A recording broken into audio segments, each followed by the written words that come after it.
Bismillahirrahmanirrahim. Assalamualaikum warahmatullahi wabarakatuh. Waalaikumsalam warahmatullahi wabarakatuh. Alhamdulillahirrahmanirrahim. Kembali lagi di podcast Motivasi Pinggiran bersama saya Agus Gunawan dan pemateri luar biasa kita, Mas Samsul Bahri. Samsul Bahri. Oke, hari ini kita akan bahas berkaitan dengan motivasi-motivasi dari beliau. Meskipun kita channel kita di Motivasi Pinggiran, akan tetapi orangnya bukan pinggir-pinggiran ya. Iya, pinggir dong. Masih pinggir jurang. Masih pinggir ya? Masih Masih ada pinggirannya. Kalau sudah di Jakarta berarti sudah nggak di pinggir ya? Enggak lah, Oke, sama. Saya berarti dimanapun saya tetap sama saya. kita kan di pinggir-pinggir ya. Pinggir-pinggir, bos. Oke. Ngomongin motivasi, tetap jangan lupa like, comment, dan subscribe di channel kita, dan barangkali ada saran atau kritik dari kegiatan kita nantinya bisa menambah wawasan kita atau tambahan informasi untuk kita kedepannya bisa membahas hal tersebut atau kita nantinya menjadi evaluasi untuk kedepannya di konten kita. Boleh tanya-tanya ini, Mas? Boleh sekali, Mas. Oke, jadi Mas Samsul itu saya baru kenal berapa lama ya? Sekitar 7 bulan setengah. 7 bulan. Wah, udah setelah saya kerjain kan di beberapa konten kemarin. dikerjain ya. Saya sebagai apa ya? Talent lu. Dari talent, alhamdulillah jadi talent. Jadi cara konten seperti ini saya. Yes. Awalnya saya nggak tahu konten yang asik kayak apa sih. Oh, ternyata seperti ini kontennya. Jadi saya salah satu guru di salah satu sekolah di SMK di Jember. Oh, ternyata seperti ini. Oh, Masya Allah, jadi pelajaran luar biasa. Tapi sampean sangat alami sekali loh kalau saya perhatikan di konten itu, seperti orang-orang yang sudah sangat terbiasa sekali di depan kamera. Tidak ada sedikit pun sesi-sesi yang saya melihat di situ kegugupan di wajah sampean. Mungkin itu kameranya dari Allah Subhanahu wa taala, itu naluriah all out bahasannya totalitas. Saya biasanya untuk video 1 menit saya butuh syuting 3 sampai 5 jam. Gitu ya? Dengan beliau hanya 45 menit itu udah selesai. Jadi ya. Yang terakhir kontennya yang paling nemen apa itu? Apa itu? Yang cerot itu ya? Cerot emotion. Cool. Ya, itu sangat luar biasa itu ya. Berkesan menjadi korban kena semprotan aqua ya. Iya. Idenya bahasannya idenya ide dadaan bahasannya ya. Enggak di konsep awal, enggak mau dicerot atau gimana. Yang ngecerot itu saya sangat dikenal bahkan di tempat saya berkarya dulu di Pulau Sulawesi ya. Saya dijuluki itu sutradara psikopat, Mas. Gitu ya. Karena saya tuh kalau pergi syuting, otak saya separuh saya simpan di rumah. Gitu. Biar saya lebih di luar nurul ketika membuat konsep di lapangan. Saya selalu sering itu. Saya kan biasa sebelum konten, sebelum syuting itu saya kan ada storyboard sebenarnya, Mas, awalnya kan saya ada storyboardnya, tapi biasanya sisa 20% storyboard itu terjadi, 80% itu langsung aja freestyle di lapangan. Dengan itu kita seringkali menempati konten-konten terviral di Jember sampai detik ini. Bismillah, Masya Allah. Bahasanya apa ya? Ide-ide yang mendadak itu ya. Mendadak aja gitu. Kalau di konsep malah kaku. Kalau saya pribadi sih melihatnya seperti itu, Mas. Justru kalau terlalu tertulis itu kaku banget, dan akhirnya talent itu merasa tertekan gitu untuk menjalankan flow cerita yang kita mau hadirkan ke audiens. Benar. Sama seperti di motivasi kita nggak ada settingan ya, cuma sekedar pertanyaan nanti bisa dijawab dengan apa adanya. Ini tidak ada amplop di bawah meja teman-teman, ini real ya. Adanya itu. Dan biarpun beberapa hari ke depan kita akan melakukan pemilu, tapi ini betul-betul di luar dari segala kepentingan politik. Oke, ya baik. Ini Mas, kayaknya sempat dulu itu pengen saya membuat konten sama Mas Samsul, tapi mungkin belum kesampaian ya. Alhamdulillah, mungkin beliau sibuk, saya juga kayaknya sok-sok sibuk ya. Jadi tanya berkaitan dengan perjalanan ini ya. Kayak asik, asalnya dulu di mana, terus setelah itu sekarang kok bisa sampai ke Jember itu seperti apa? Oh, berarti ini sampai langsung loncatnya ya, atau mau dari awal banget bagaimana saya bekerja dari paling pertama, atau langsung loncat aja kenapa saya bisa ke Jember? Hal-hal yang yang paling yang paling itu membuat loncatan-loncatan sampai ke Jember itu apa? Loncatan-loncatan besar ya. Oke, berarti saya mungkin tarik mundur agak pendek aja ya, di tahun 2019. Oh, 19. 2019 alhamdulillah saya masuk di perusahaan farmasi terbesar di Asia Tenggara ya. Kalau boleh saya sebut merek, saya sebut saja mungkin ya. Kalbe Pharma ya. Saya alhamdulillah melamar di sana sebagai seorang sales marketing, tapi alhamdulillah dengan izin Allah dan pengalaman yang saya telah lalui, tentunya pengalaman panjang belasan tahun, alhamdulillah langsung ditawari tuh sama regional manajernya, sama manajer besarnya bahwa, oh kamu aku lihat sini pengalamannya luar biasa nih, pernah jadi supervisor, ya pernah jadi leader, nggak eman ini kamu jadi seorang staff kembali. Saya bilang tidak ada masalah, yang penting saya tuh kerja dan halal dan berkah, tuh tidak ada masalah saya dengan seperti itu. Akhirnya pimpinan itu men-challenge saya begini, saya kasih kamu tantangan, mau nggak kamu menjadi seorang pimpinan cabang, tapi di sebuah cabang yang sampai detik ini nggak mau ada yang bertugas di sana. Cabang Palu, tahu sendiri Palu itu di tahun 2018 pernah kena, Masya Allah itu subhanallah itu empat musibah dalam satu waktu. Gempa bumi, likuifaksi, tsunami, sama api keluar dari tanah. Itu dalam satu hari bersamaan. Sehingga tak satu pun orang yang berani bertugas di sana. Bahkan yang lucu, kan ada tiga yang pernah mau diutus ke sana, nggak ada yang mau, Mas. Sampai yang paling gokil, Masya Allah, itu di pimpinan cabang yang paling terakhir yang mau didorong ke sana, orang Palu juga. Orang Palu justru nggak mau ke Palu. Saking masih membekasnya rasa takut, tapi alhamdulillah pada saat itu tahun 2019, bismillah, menurut saya ini kejadian sudah begitu lama dan apa sih yang harus kita takutkan, kan? Benar. Ya udah bismillah gitu. Alhamdulillah diberi keberanian oleh Allah, akhirnya bertugas di sana. Dan tidak berjelang begitu lama, alhamdulillah. Biarpun di awal-awal saya ngeblank ya, karena saya dulu itu bekerja, Mas, di perusahaan di bidang minuman, pernah di rokok juga. Minuman apa ini ya? Minuman halal, ya, teh botol sospol, teh botol sosro. Ya. Habis itu pernah di rokok juga, gudang garam. Alhamdulillah setelah itu, makanya berbeda banget kan dari minuman rokok ke obat, itu sangat berbeda sekali. Dan balik lagi, tidak sampai di situ aja tantangan saya. Ketika saya sampai di sana, ternyata tempat bekerja di sana itu sudah lama banget kosong, Mas. Artinya nggak ada dong orang yang bisa induksi saya. Maksudnya pimpinan cabang sebelumnya yang bekerja di sana itu udah nggak bertugas di sana selama 6 bulan gitu. Udah resign duluan, Mas. Dan nggak ada kan yang mau nempatin gara-gara itu yang tadi saya bahas di awal, karena takut kan, khawatir. Takutnya gempa lagi, tsunami lagi, gitu kan? Berarti kosong belum? Kosong secara pimpinan cabang. Oh gitu. Tapi secara staff ada, gitu. Secara karyawan ada, dan marketing dan lengkap lah. Tapi alhamdulillah dengan keberanian yang Allah sematkan di hati saya tetap berkarya di sana, mencoba ya. Balik lagi, nggak ada yang bisa ajarin saya, dan akhirnya saya mencoba belajar secara otodidak.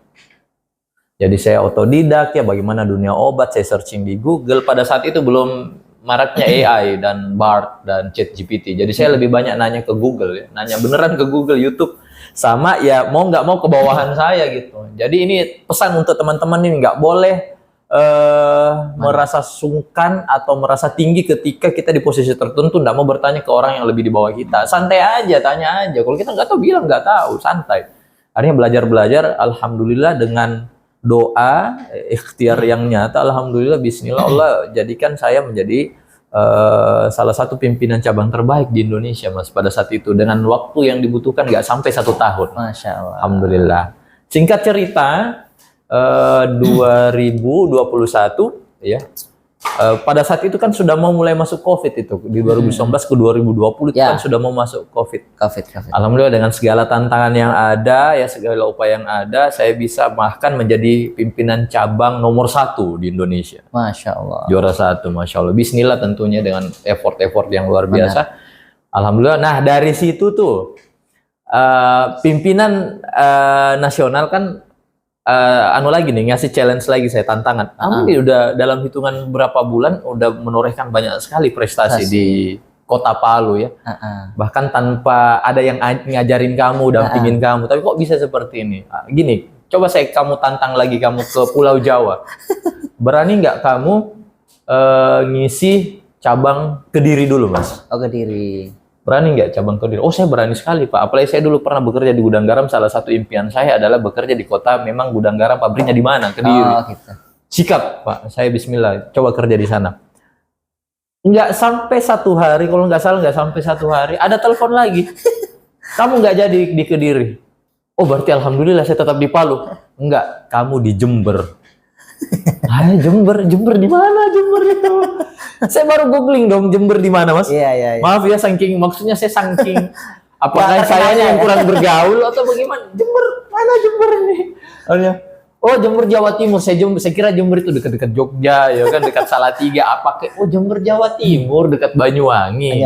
Bilanglah bos saya, berani nggak? Iya, sedangkan Palu, alhamdulillah kita bisa taklukkan kan. Kenapa? Takut untuk di Pulau Jawa, dan di situ saya memang punya impian dari dulu. Nih kita kan orang-orang Sulawesi, ada sebuah fakta unik Mas. Rata-rata pimpinan-pimpinan yang bekerja di perusahaan besar di Sulawesi itu supervisor, manajer ke atas itu orang Jawa di Sulawesi. Gitu. Nah, saya tertantang. Kayaknya saya harus balas nih. Saya harus menjadi pimpinan orang Sulawesi di Jawa. Alhamdulillah beranikan diri, terbanglah saya di sini. Qadarullah. Pada saat saya mau terbang, apa yang terjadi? Apa itu? Saya baru saja terkena penyakit yang saya bilang tidak mungkin penyakit ini kena saya. Itu terlalu sombong, Mas. Makanya ini pelajaran untuk teman-teman, jangan pernah bersombong. Saya merasa saya dengan prokes, minum vitamin, minum banyak suplemen, saya tidak akan kena COVID. Saya kena COVID yang paling parah pada saat itu Delta, Mas. Ya kan? Kan ada dulu beta ya, alfa, beta, terus kan yang paling kenceng tuh Delta tuh. Sampai-sampai tuh dokter bingung, kok sampean masih hidup? Wah, oh, Masya Allah, ini berat ini kayaknya punya. Kok saya masih hidup? Tapi posisinya sudah menikah ya? Udah dong. Udah menikah udah dong, udah menikah. Yang Masya Allahnya di situ anak, istri nggak ada Mas yang kena. Kita kan di apa ya, swab dulu ya, istilahnya swab PCR kan? Benar. Swab PCR kami berempat, yang 3 ini nggak ada Mas, negatif. Saya yang positif dan di level yang cukup mematikan. Makanya dokter ngomong, kok kamu masih hidup? Subhanallah. Di tracking dong keluarga saya nggak ada.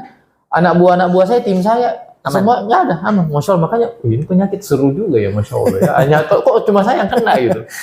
Ya, singkat cerita saya akhirnya mundur dari harusnya di 21 di September mendarat di Jember, akhirnya harus mundur sedikit di akhir September, hampir Oktober. Oke, singkat cerita terbanglah saya di Jember, dan kesan pertama yang saya rasakan ketika di Jember adalah kok ada kota makanannya gini amat harganya. Masya Allah. Iya, betulan di Palu, di Makassar itu bisa sampai 3 kali lipat harga sesuatu yang ada di sana. Misal makanan nasi goreng di sini 5.000 dapat. Di sana 15.000 syukur-syukur dapat, Mas. Iya beneran, yang selevel loh ya dari sama rasa juga. Rasa bagus kok, makanya kan biasanya kan korelasi makanan murah nggak enak, enak bos. Iya, kalau nggak percaya nanti saya bawa ke titik-titik kuliner yang pernah saya tes di Jember, Masya Allah, murah meriah. Bahkan pernah saya lihat ada mie ayam 4.000 gitu, nasi apa gitu 3.000 ada loh, Masya Allah, dan enak loh. Makanya itu sesuatu yang bikin saya kaget, dan di situ mulai ada firasat kayaknya saya akan tinggal di Jember. Masya Allah. Kayaknya, Masya Allah. Kan. Akhirnya singkat cerita, jadilah saya memimpinkan cabang Jember. Dan alhamdulillah dalam hitungan tidak terlalu lama, Jember yang apa ya, salah satu cabang yang tidak pernah gitu dilirik di pusat secara prestasi di perusahaan kami dulu gitu loh. Alhamdulillah untuk kali pertama naik podium, Mas. Biarpun tidak juara 1, tapi setidaknya naik podium. Sehingga Jember pun dikenal secara nasional sebagai salah satu cabang dengan performa marketing terbaik di Indonesia. Balik lagi, bismillah. Tentu ini proses yang panjang, teman-teman. Banyak belajar ya, banyak merendahkan diri, menurunkan ego ya. Biarpun kita pemimpin, kita harus menjadi pemimpin yang menempatkan diri, benar-benar menjadi bagian tim ya. Apalagi sekarang banyak ya Gen Z itu.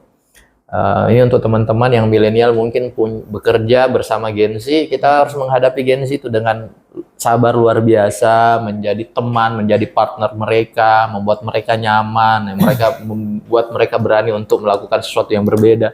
Begitu treatment saya dalam menghadapi anak muda, terutama tim-tim yang masih Gen Z, karena mereka ini agak beda, Mas, pola kita untuk memimpinnya. Nggak boleh terlalu kaku. Tapi jangan juga sampai lost, Mas. Kalau lost juga, kita akhirnya tidak punya wibawa juga. Jadi harus tetap pada tempatnya, proporsional. Benar-benar. Gitu. Ini berarti endingnya tadi itu kok bisa mencolot ke ini? Sekarang Surabaya 45. Oke.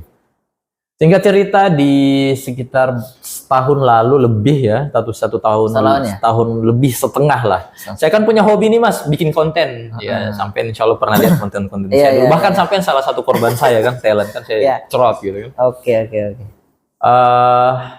Saya sempat pede begitu membuat konten-konten untuk banyak perusahaan-perusahaan lokal juga. Dikenalkanlah saya dengan Mas Jo oleh teman saya di situ pada saat sahabat kita gitu, untuk teman dekatnya Mas Jo juga. Coba nih dia kenalin, bilang Mas Samsul coba kenalan sama Mas Jo, teman saya, sahabat saya. Siapa tahu beliau punya brand namanya Surabaya 45, mau juga dibikinkan konten. Benar. Saya ambil nomornya seperti biasa. Kejadiannya itu alhamdulillah barokah sekali, tempatnya di Masjid UNED. Ya pada saat itu masjid, Masya Allah, ketemu di situ. Ya saya sempat, ya maaf Mas Jo ya, saya biasa saja sebenarnya melihat di awal-awal, tapi udah Masya Allah, udah ada rasa-rasa luar biasa ini pengusaha kayaknya ya, Masya Allah ya. Mendengar dari cerita sahabat saya pada saat itu. Singkat cerita, sambil nomornya, beliau ambil nomor saya dan ngobrol sebentar. Sampean apa Mas kerjaannya Mas? Salah satu kerjaan sampean di Jember ya, selain saya kepala cabang, saya juga bikin konten Mas. Berapa tarifnya? 1 juta. Gitu ya.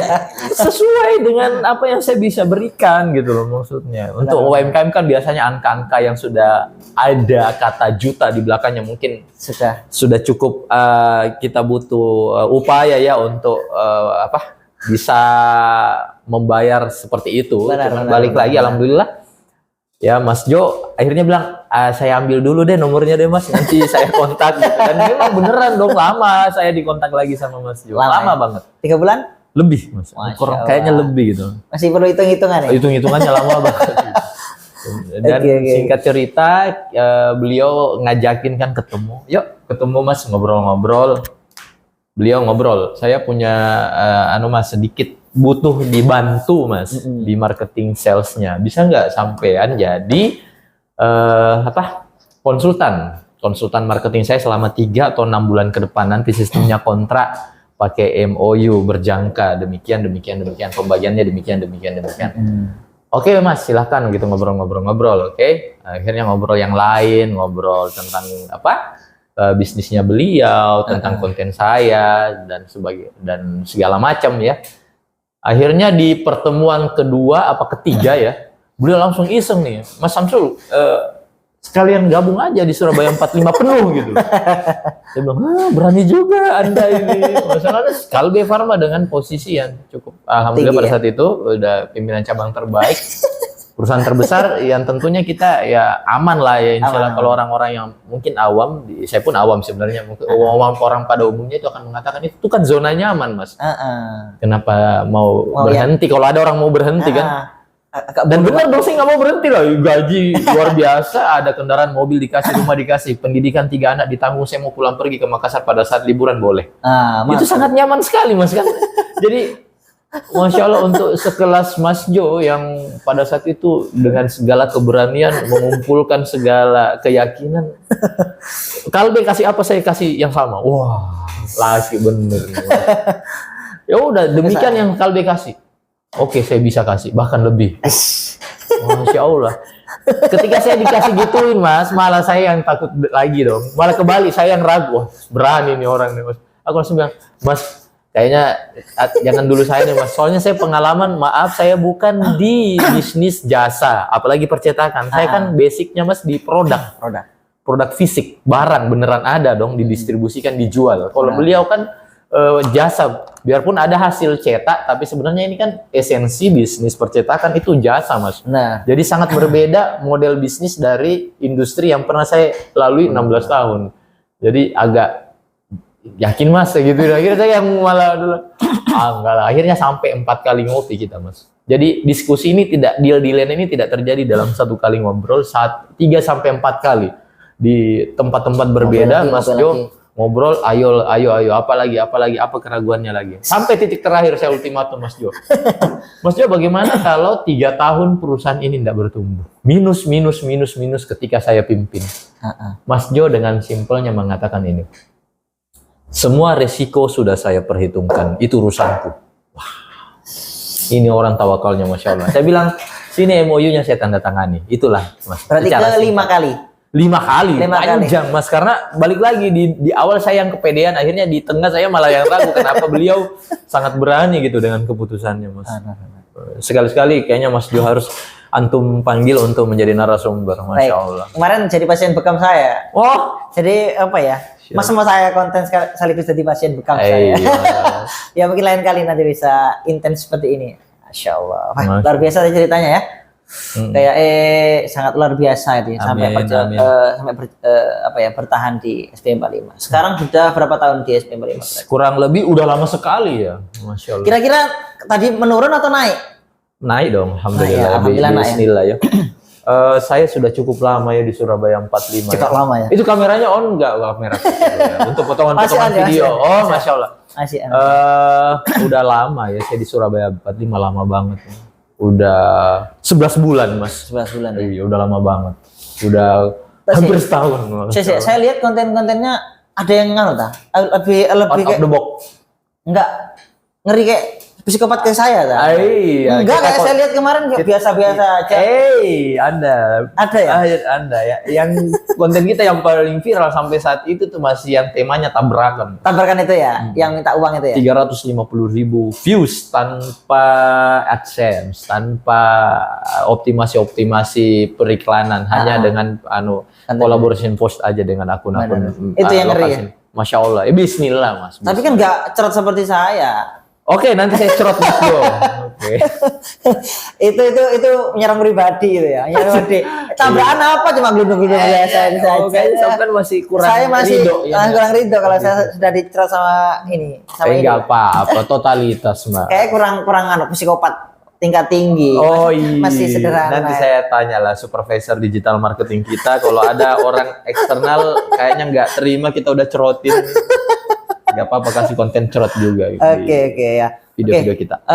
Di balik itu pastinya kayaknya dari pertanyaan, saya sudah menyiapkan pertanyaan 1 sampai 4 ini kayaknya 1 sampai 3 sudah terjawab semuanya ini ya. Amin. Tapi ini ya pertanyaan ini ya di konten saya, karena konten saya ini shotnya itu ratingnya tinggi ketika di pernikahan. Waduh, jomblo.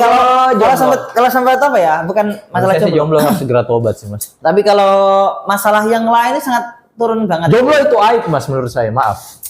Ketika tidak sepantasnya dia jomblo pada saat itu jomblo aib menurut saya. Silakan saran saya.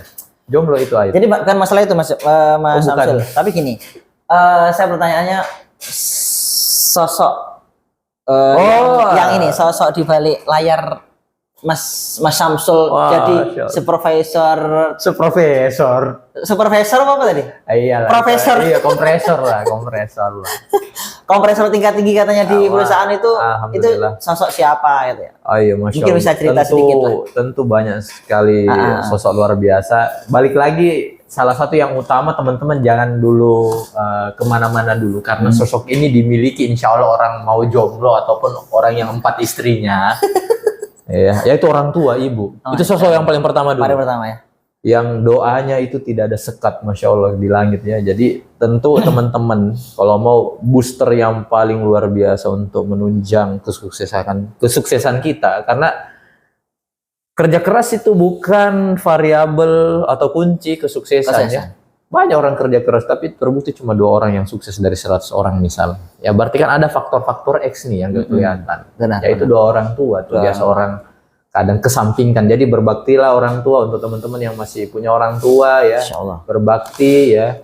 Banyak berbuat kebaikan-kebaikan, biarpun semua itu tidak akan membalas apa yang orang tua telah berikan kepada kita. Itu orang tua, selesai. Nah, untuk jomblo tentunya ya pasangan istri yang tidak putus dan henti-hentinya mendoakan yang baik untuk kita, istri kita, anak-anak kita ya. Terutama mungkin saya lebih highlight istri ya, karena istrilah yang selalu mendoakan ya. Karena di sini ya. Iya. Istri itu istilahnya apa ya?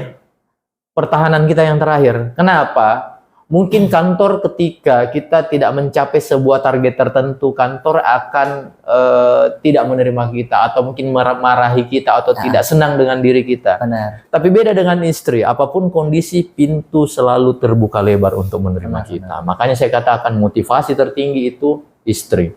Istri. Iya, pertahanan terakhir itu istri. Jadi kita harus melakukan semuanya ya dilandasi demi untuk membahagiakan, beribadah, memberikan nafkah yang luar biasa kepada istri kita ya. Itu prioritas. Apalagi istri itu kan hadiah yang diberikan oleh keluarga mereka ketika udah diberikan kepada kita kan berarti kita Masya Allah nih.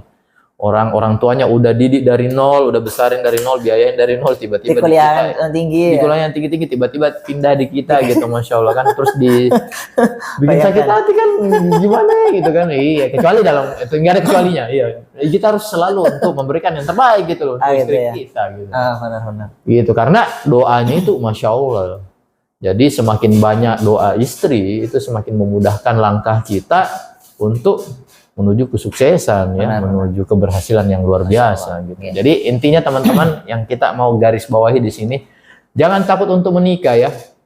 Ini saya sebenarnya masih nggak tahu saya salah apa enggak Mas Agus.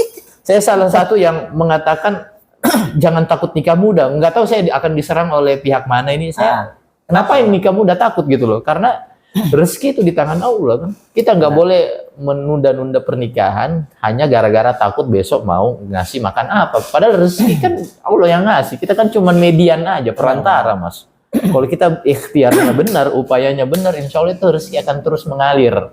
Yang penting jangan cuma duduk manis, berdoa, selesai. Enggak, kan harus ada upaya. Keluar cari nafkah gitu.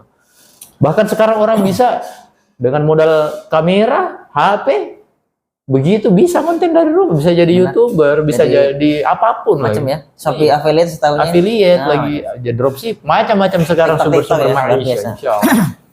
Begitu Mas. Benar-benar. Masya Allah. Memang kalau saya lihat memang apa ya? Saya pun ketika dulu sebelum nikah kayak kurus banget ya.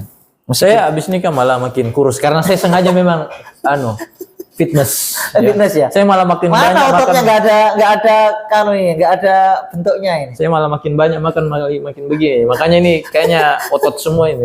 Masya Allah. Bukan perut ya? Iya. Jadi mitos itu banyak makan bikin gendut. Ternyata orang gendut dan tidak itu faktor metabolisme badan Mas dan stres. Jadi orang mau makan banyak itu nggak bisa langsung gendut. Orang yang mengurangi makannya belum tentu langsung kurus. Nah benar. Saya kalau makan banyak yang besar di perut Mas. Yes. Bahaya karena olahraganya jarang. Iya dong. Gitu. Gini dong. Kalau saya nggak pernah nge-gym. Kalau zaman saya di rumah saya ngarit gitu ya. Tahu ngarit ya? Ini. Ngarit rumput buat sapi gitu ya, seperti itu ya. Oke, jadi tadi pesannya memang istri sangat luar biasa sekali. Supporter yang paling mendukung. Pertahanan terakhir, Bos. Pertahanan terakhir. Kalau nggak ada yang ngegolkan, ayo kamu masih bisa ngegolkan. Pasti selalu bisa ya. Oke, setelah itu apa ya? Sosok ini. Dulu itu berarti posisi nikah tadi bahas nikah itu usia berapa nikahnya? Usia nikah saya umur 24 ya harusnya. 24 23 malahan udah kali. Udah lulus kuliah itu? Udah lulus kuliah. Saya lulus kuliah umur 22. Pinter berarti. Saya kuliah umur 16 tahun, Mas. Kebetulan saya kelas 1 SD enggak pernah merasakan. Saya langsung kelas 2 SD, Mas. Gak bisa. Orang dalam. Mama saya kepala sekolah anyway. Mama saya kepala sekolah, makanya saya tidak merasakan kelas 1 SD. Tapi jangan salah teman-teman, saya kelas 2 SD langsung karena saya memang layak untuk mendapatkannya. Karena saya bisa bahasa Inggris di umur 4 tahun dan bisa naik gunung tanpa Hermes di umur 2 tahun setengah. Makanya saya bisa kuliah di umur 16 tahun dan saya dengan bangganya selesai dengan 13 semester, hampir DO. Kenapa? Karena saya cari duit. Gak kayak Gen-Z sekarang, generasi sandwich, gak bisa nyari duit. Bisa, tapi sedikit ringkih ya, strawberry. Ya, itulah, memang apa ya, zamannya itu ya. Zamannya. Dulu kita nggak ada Android ya. Nggak ada. Dulu kita zamannya pager Mas. Dapat pager nggak? Aduh, pager masih muda banget sampai. Bukan muda banget. Saya memang kalangannya belum nggak punya gitu. Oh sama pun saya nggak punya masih. Pager itu orang-orang punya itu ya. Yes, pager. Saya tahunya Motorola yang dipakai lempar mangga kan. Poliponik. Yes, poliponik. Oke, baik. Itu mungkin Mas. Kayaknya motivasinya di ini. apa ya? Jadi motivasi kita yang pertama tadi sempat saya ngerangkum bahwasanya kita harus mencari pekerjaan yang luar biasa, yang halal pastinya, ya. Halal. Jangan sampai menjauhkan dari hal itu. Kayak perjalanan tadi dari kalbe, dari minuman sampai ke rokok, ya. Sampai ke obat, lengkap. Tapi sekarang nggak ngerokok tapi ya? Udah enggak. Dulu ngerokok. Di Samsubrewo. Tak kira zaman di saya itu namanya kelobot. Oh, kelobot. Main kelobot aja loh, serobot. Itu serobot. Oh, itu yang dari kelapa bukan, jangan dijawab. Soalnya saya orang rokok harga diri. Itu pakai kulit, jangan dijawab. Itu pakai kulit jagung. Jagung, Bos. Oke. Ya kan, kulit jagung kan. Benar. Yo, karena kalau kulit sapi itu lain lagi ceritanya. Ya, itu kulit itu beduk. Oh ya, kulit jagung itu ambil impornya dari Jember itu. Yo, Jember kan kota penghasil tembakau nomor 2 dunia. Iya. Masnya kulitnya jagung tadi itu loh. Iya. Masa bukan cerutu. Iya, klobot. Tahu saya. Oke. Itu mungkin dari saya, semoga bermanfaat. Kita lagi bisa berfaedah teman-teman. Jangan lupa like, comment, subscribe di channel kita. Dan bagi di grup WhatsApp keluarga biar bapak-bapak punya hiburan. Oke. Ini Mas Samsul, jangan lupa nanti tak sepil anunya ya. Iya, akun-akun sosmed saya ya. Oke, biar nanti nambah Nama musuh masyarakat saya. Hati-hati dong. Oke, barangkali nanti ketemu sama Mas Samsul, inilah Mas Tinggal Samsul. ditabrak aja teman-teman, pakai amplop. Oke, terima kasih dari saya. Jangan lupa tanggal 14 Februari. Pilih dengan hati nurani, jangan lupa berdoa dulu. Baik. Tutup doa dengan Seperti itu. Dan jangan lupa coblos di TPS, jangan nyoblos di rumah ya. Oke, kecuali Anda tidak jomblo. Terima kasih. Wassalamualaikum warahmatullahi wabarakatuh. Waalaikumsalam warahmatullahi wabarakatuh.